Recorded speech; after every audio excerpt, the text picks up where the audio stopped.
Hello everyone, I am Dinesh Chauhan from Gurukul Kurukshetra. Today we will discuss about the second chapter of Geography, Class 8, Land, Soil, Water, Natural Vegetation and Wildlife Resources. The standard and different ways of life that people lead at a particular place or controlled by many physical as well as human factors like quality of land, soil, water, natural vegetation, animals, and the usage of technology. The availability of such resources is the main reason for regional differences. Firstly, we will discuss about the land. Land is one of the most important natural resources. The Earth's total land cover is about 29% of the total area of the Earth's surface. The parts of land which are suitable for living are known as habitable. The parts of land which are not suitable for living are known as inhabitable. Plains and river valleys provide suitable land and climatic conditions for agriculture, and therefore these are the densely populated areas of the world. Land use. Land is used in many ways and for various purposes, which is commonly termed as land use. Land can be used for agriculture, forestry, mining, building houses, roads, and setting up of industries.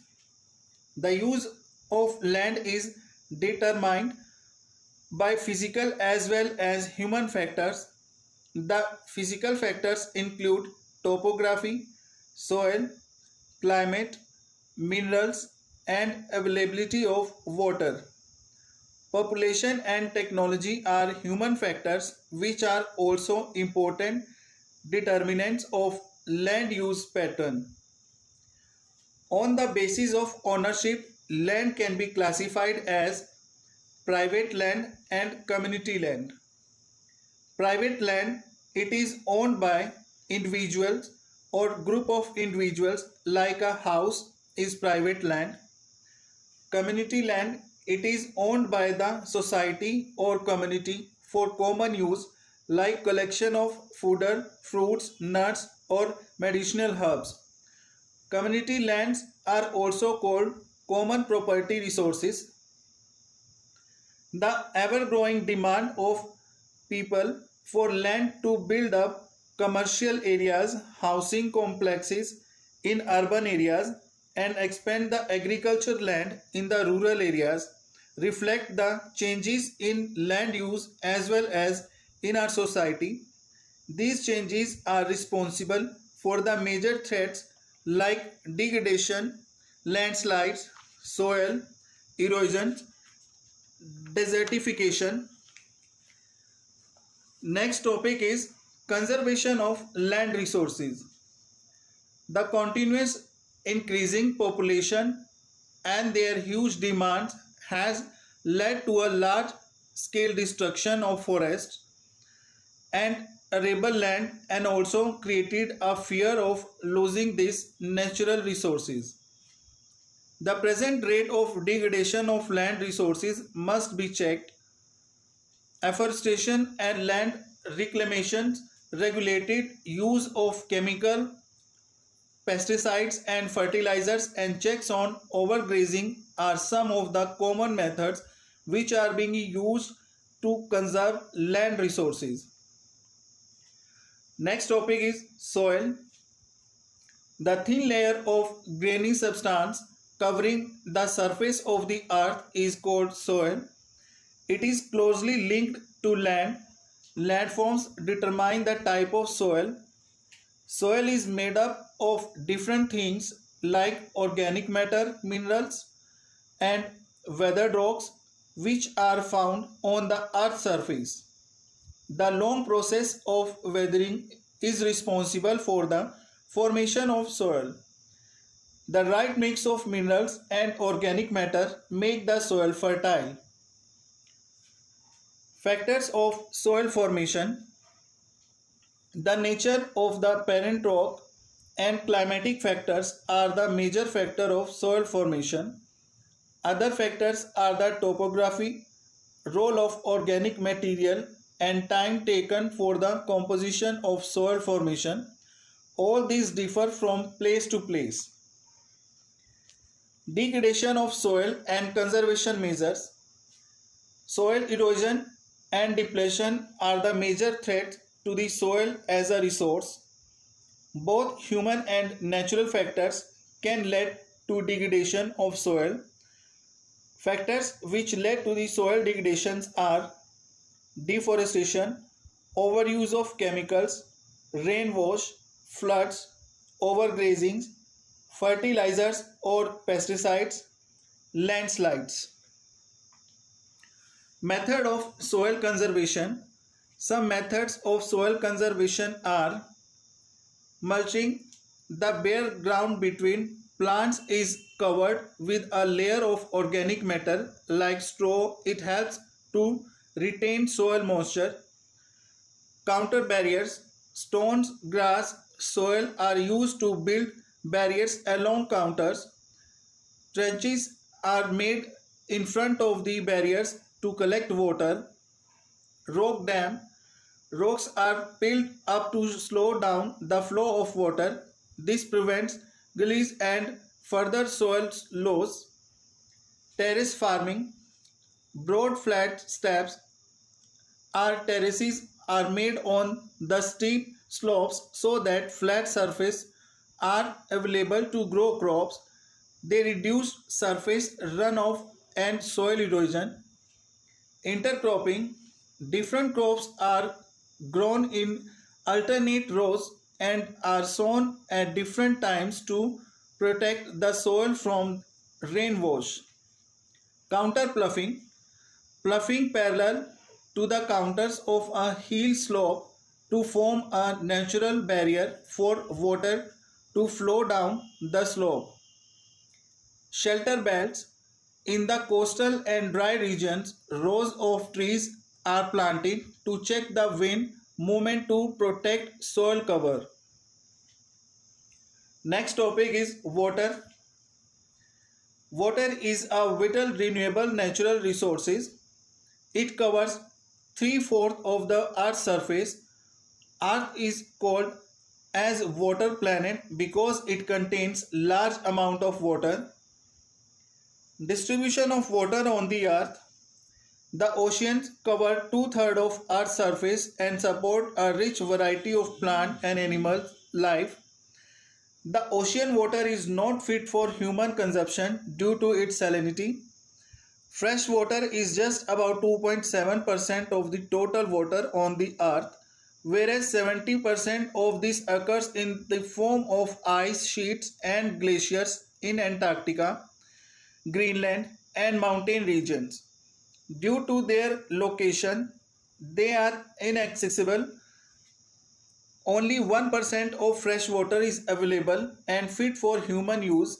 It is found as groundwater, surface water in rivers and lakes, and as water vapor in the atmosphere. Water cycle. The total volume of water on the earth remains constant. It means water can neither be added nor subtracted. Its abundance only seems to vary because it is in constant motion, cycling through the ocean, the air, the land, and back again through the process of evaporation, precipitation, and runoff. This is referred to as the water cycle. Uses of water.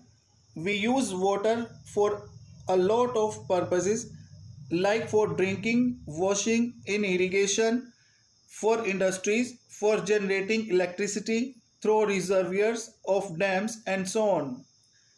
Increasing population, rising demand for food and cash crops, increasing urbanization, and rising standard of living are the major factors leading to shortage in supply of fresh water, either due to drying up of water resources or water pollution. Conservation of water resources. Today the world is facing water scarcity and access to clean and adequate water sources. Water is a renewable natural resource, but its overuse and pollution make it unfit for use. Discharge of untreated or partially treated sewage, agriculture chemicals, and industrial effluents in water bodies are major contaminants. Water pollution can be controlled by treating these effluents suitably before releasing them in water bodies. Methods of water conservation. Forest and other vegetation cover slow the surface runoff and replenish underground water. Water harvesting is another method to save surface runoff. The canals used for irrigating field should be properly lined to minimize losses of water seepage. Sprinklers effectively irrigate the area by checking water losses through seepage and evaporation. In dry regions with high rates of evaporation, drip or trickle irrigation is very useful. The valuable water resource can therefore be conserved by adopting these means of irrigation. Natural vegetation and wildlife.